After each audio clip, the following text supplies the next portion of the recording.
What is up, guys? Blueserker here, and today we're going to be doing something a bit different. We're going to be talking about this book I'm currently reading called Atomic Habits. This is by James Clear, and I think there's a lot of valuable information in here, but some quick housekeeping before we get into it. I make Pokemon Pocket content, and I haven't made anything in a couple of weeks, mainly because I haven't had a lot of fun with the format. I find Silvally and the Cranidos deck to be really annoying. I also sacrificed a ton of ranked points in order to make a Torterra video that's not out, and the Aron Aggron video, and I just was not having fun reclimbing through all the rankings. I ended up right at the bottom of Ultra Ball 1 before I decided that I wasn't having enough fun to continue playing. This will be the first season that I don't hit Master Ball. I guess I'll have to wait till after next season to hit Master Ball, and then I can just put my third Master Ball thing on my little icon. But yeah, I might make some more Pokemon Pocket content in the future. I do really like the game. I like trading card games. I still play Pokemon Pocket on occasion, and I still play and I started playing the Pokemon TCG, that trading card game, which I have a lot of fun with. And if you're interested in any content like that, I might make some in the future because I can kind of record my videos and talk about my decks and whatnot. But aside from that, this was never meant to specifically be a Pokemon channel. It would be really cool, but also I have a lot of other interests. This really was just designed to be an outlet for myself so that I could kind of express some creativity and do something different. I've had a lot of fun doing that with the Pokemon Pocket content, but now I think I'm going to kind of switch gears at least for a little bit until something exciting kind of hits me. So there might be something there. If you're here just for that, I'm sorry, but thank you so much for your support. If you end up leaving, no big deal. I totally understand. If you end up sticking around, that's awesome. Hopefully you can still learn some stuff. Now, I have a few different passions, a few different things that I really enjoy to do. And one of the things that I have not been doing recently is reading. And I wanted to get back in the habit of doing it. So I went to buy 48 Laws of Power. That's a book that I heard some really interesting things into it. I'm going into a new job in sales and management. I have management experience and sales experience, but I wanted to do something to further myself to become a little bit better. Now, instead of buying that book, I was an ill-advised consumer, and on the Target app, I accidentally bought this book instead because it popped up sponsored. It was for the same amount. It was like a link from the previous thing, and now I'm talking about that. But what is Atomic Habits? Now, this is by James Clear. He played baseball when he was in high school, and his story in the introduction talks about how he got hit in the face with a baseball bat and he got really bad brain damage from it, and eventually was able to kind of heal and recover. And it took quite a while in order to get back to the point that he was at. He wanted to play baseball in college. He got kicked to JV. He barely got to spend any time on the actual field, which really unfortunate and tragic. And he talks about how the trajectory of his whole life was changed in this instant, which getting hit in the face with a baseball bat is likely to do. Thankfully, he made a full recovery. He got to play in college, and then he ended up making a blog where he talked about habits, and he started kind of forming this book from there. And he started with not very many followers, and as he continued working on it, it turned out that he ended up being one of the people that just changed the landscape for thinking about habits and habit formation. And so I want to talk about what he's talking about in the book. I've only read through the first chapter. This is probably going to be a chapter 1 analysis. My degree is in philosophy. My minor was in film studies. I really enjoy reading. I like story. I like talking about and dissecting media, and I'm hoping this will be a space that I can do that in an interesting way. If you have any comments or feel like I'm wrong about something, or maybe have any questions, feel free to hit them down below. No problem. I'm happy to engage with it, and hopefully I can apply some of my expertise when it comes to analysis and also learn a lot more. It's a skill that I'm kind of rusty on. I haven't done it in a couple years, and so I figured I would start right here. Now, before I get into this, I want to talk about engaging with books in general. So you have a few different ways that you can engage with a book. There's stuff like this, the Pokemanga behind me, where you don't have to have a deep level of analysis, right? The story is pretty there. The Pokemanga actually has some pretty interesting themes and ideas that you can suss out, so that's pretty cool. Maybe I'll do something on that in the future. But it's a media for entertainment. Now, reading can be entertainment, and often it is entertainment, but there's a difference between reading a smut book or reading something that is just titillating the senses, like an action-adventure book that might not be hitting deeper themes, resonating with people in a different way. Then you have, that's casual reading. Then you can engage with a book. in a different way, which is a more analytical level. And I wanted to engage with this more like a study rather than just a reading. There's tons of books that I just read for fun. There's tons of things that I enjoy studying. My degree is in philosophy, like I said. Aristotelian ethics, Nicomachean ethics is something that I have engaged with and studied on a deeper level than just reading it. I've read articles about it. I engaged with the literature and scholarship around it when I was in school. I wrote papers on it. Like, that's something that I was way more engaged with. And so I have a level of understanding of how to actually go about engaging with a book. Now, I'm not going to go read 100 articles on Atomic Habits or anything, but I do want to take some time after each chapter and really think about the things it's offering and suggesting to me. So right off the rip, the idea of this, he talks about this idea of improving by 1% every day. And what they did, he talks about how the British cyclers had never won an Olympic Games in like 100 years. And the new coach came in and said, hey, we're not trying to win. We're going to try improving by 1%. They changed all these crazy things. They changed the color of the inside of the transportation vehicle to white so they could see dust on the bikes that would impact their ability to perform. Like, that's really deep, right? But it's a very small change.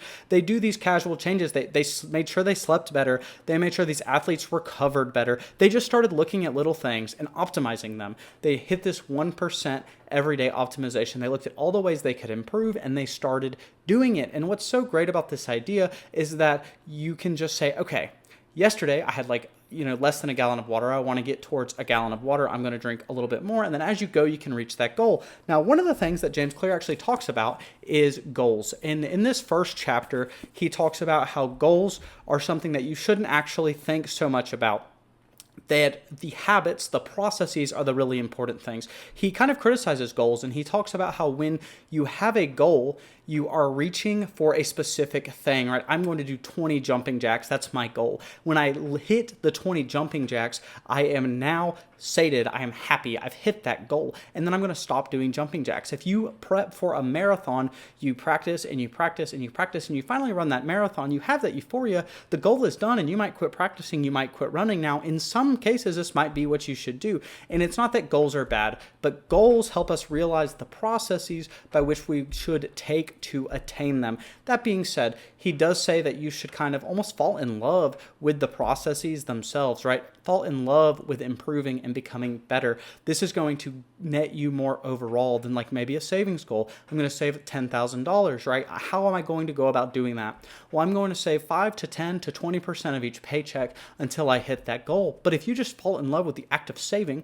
I'm going to continually save that 5, 10, 20% consistently towards an end, but I'm going to maintain the practices. Then you hit that 10,000, you might use it for whatever you were saving for, and then you reapply the process for something else. Now, where I disagree with him is that he uses these goals as a way to form the processes. I think that you do have to have goals that are worthwhile, and this 1% rule can kind of be a little bit confusing. Now, this idea that he talks about is that by improving by 1% every day at the end of a year, perchance, you would have improved it's exponential upon itself, right? 100 going to 101, then it becomes 102.1 on the second day. Then you have this like weird progression of percentages by which you've improved a great deal. Now, on the flip side, you can disimprove, you can get worse, you can get worse by a percentage, and this is going to be more impactful, right? If you work your way up to 110%, it's like cumulative. It compounds upon itself. Now, the idea here, though, is that as you improve at habits, you are going to compound and become better overall. When you have a certain goal, you can kind of continue working on it, right? A novel wasn't built in a day, at least not a good one. And so as you work on it over time, you can achieve that goal. Now, the problem with the achieving the goal, again, is that you can get that level of happiness and then you quit. But this also might be a really interesting time to re-engage with your processes because there's an implication here. Even if you fall out of the goal, right? Like if I have this goal of becoming tidier, that doesn't have an end to it. There is an end where I become as tidy as one can be.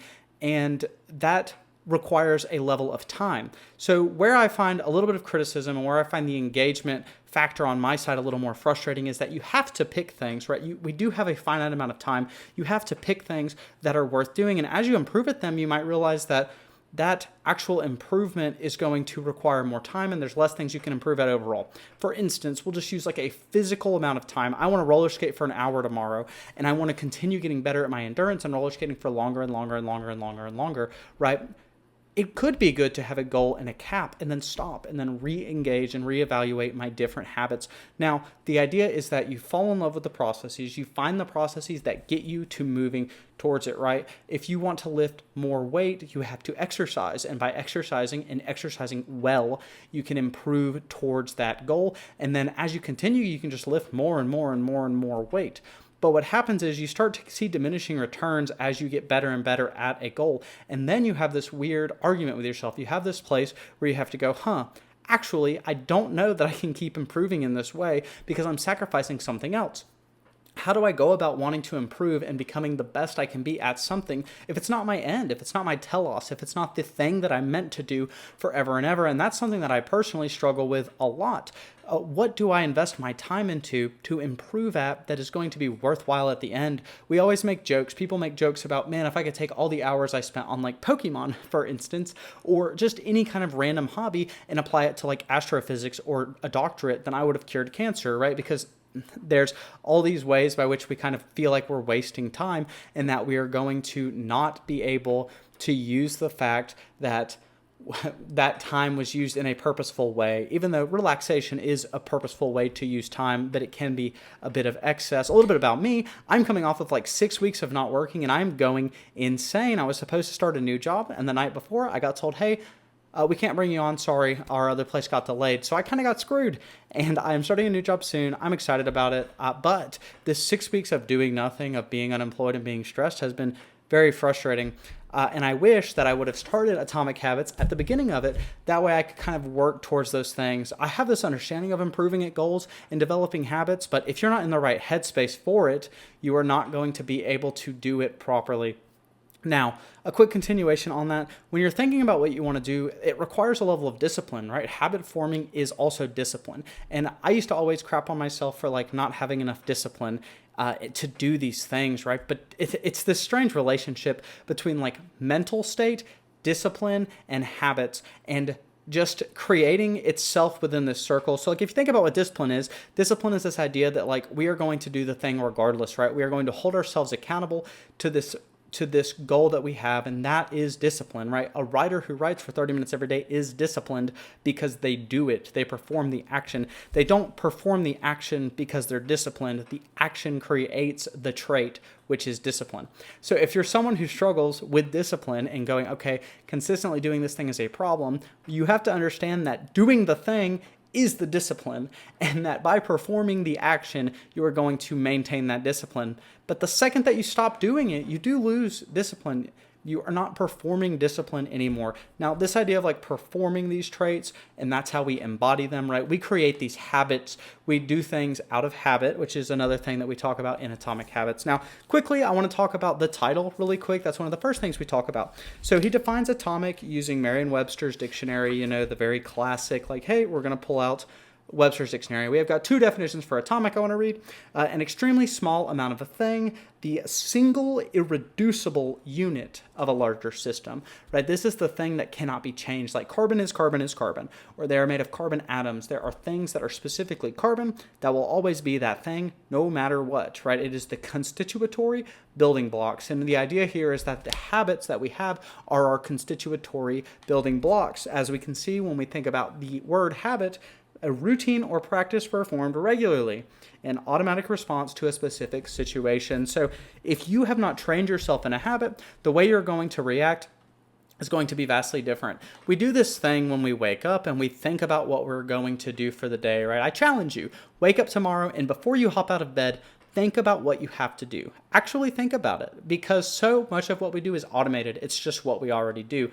You might hop out of bed, you might get a glass of water, you might brush your teeth first thing in the morning. There are so many things that are habit that you do that you are going to say, hey, man, I need to think about the things that I do. It's really important, especially if you're trying to develop better habits, because I have a habit of sitting on my phone for 45 minutes when I wake up. But if I wake up and I start scrolling and I think, okay, wait, what are the things I need to do? This is a habit that I want to change. Well, just get out of bed. The second you get out of bed, the habit is starting to be broken. Now, the next morning I'm going to scroll again. I have to get out of bed again, right? This is where discipline comes in. But anyway, I'm really excited to read more of James Clear's Atomic Habits. That wasn't like the cleanest summary by any means. I don't have my teaching degree, unfortunately, but hopefully you could kind of follow. If not, I'm so sorry. I really just wanted to kind of engage with this book a little different, work on my explanations of it, and talk about the important things, because I do think habit forming is really important. I think it's so valuable in so many ways that we engage with ourselves, especially when it comes to like improving at video games. Our daily lives, right? How we go about existing in the world is all informed by our habits. But anyway, thank you so much for watching. I know it's not Pokemon. It's going to be a little bit different here for a while, but I appreciate the support nonetheless. And if you don't have it for me, that's perfectly okay. Thank you so much for watching. I've been Blue. I'll smell you later.